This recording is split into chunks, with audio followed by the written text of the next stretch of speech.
Bang, kalau soal revisi undang-undang MK, itu sebenarnya ada urgensinya nggak sih Formapi melihatnya? Saya kira sih agak aneh itu juga karena sebelumnya kan tahun 2022 gitu ya, undang-undang MK ini pernah direvisi juga walaupun waktu itu masuk dalam daftar kumulatif terbuka gitu ya, hanya untuk merevisi perpanjangan usia pensiun hakim konstitusi gitu ya. Sekarang dimasukkan lagi dalam daftar prioritas untuk direvisi tahun 2024. Belum tahu benar gini apa yang mau direvisi dari undang-undang MK yang ada sekarang ini. Ya kita berharap saja dengan banyak kisah yang terjadi selama beberapa waktu terakhir terkait dengan MK, kita berharap revisi ini tidak perlu dilakukan secara terburu-buru. Jadi kita ingin agar lembaga Mahkamah Konstitusi ini menjadi kembali berwibawa, dan itu dikunci dengan aturan yang kuat di Undang-Undang Mahkamah Konstitusi. Jadi berarti perlu ada studi yang cukup panjang soal bagaimana idealnya Mahkamah Konstitusi ini, ya.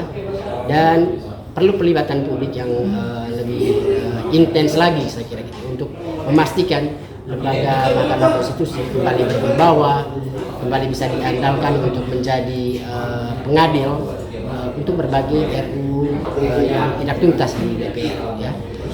Karena kan sejauh ini saya kira Mahkamah Konstitusi ini sudah cukup turun di bawahnya ya, dengan beberapa kasus yang terjadi belakangan ini. Kalau segera direvisi sekarang ini, itu khawatirnya itu bisa jadi transaksinya antara, kan kita tahu ada pilkada di depan, masih ada kewajiban kemenangan MK untuk mengurus sengketa-sengketa yang ada nanti. Kalau direvisi sekarang itu bisa jadi tukar guling kepentingan lagi antara DPR atau partai politik yang ada di DPR dengan MK, ya. Dan itu pasti tidak bagus, itu akan tambah memperburuk di bawah MK. Jadi saya pikir untuk kepentingan MK yang lebih baik, revisi undang-undang MK ini harus dilakukan di periode DPR yang baru nanti, dan tidak perlu terburu-buru. Yang paling penting melakukan evaluasi dan membuat proyeksi MK seperti apa sih yang kita inginkan. Gitu. Nah, tapi disinyalir revisi undang-undang MK ini untuk menyelamatkan pemimpin selanjutnya nih, Bang. Iya. Berarti berpotensi nggak sih, Bang, untuk disahkan? Itu nggak bisa dia bikin undang-undang dalam 1-2 bulan. Ya.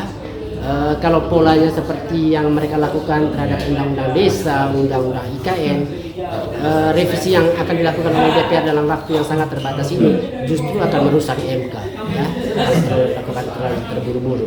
Saya merasa karena ini lembaga yang mestinya harus sangat powerful dan diisi oleh negarawan, ya, dengan kewenangannya yang luar biasa gitu ya.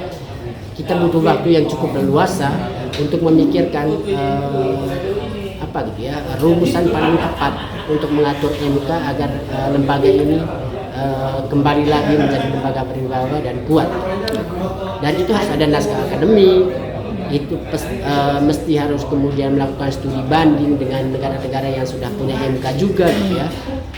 Jadi mesti dilakukan dengan situasi yang kondusif sih ya, tanpa ada bias politik. Kalau dilakukan sekarang masih ada pilkada depan mata, itu bias politiknya sangat tinggi, jadi tidak bagus untuk MK.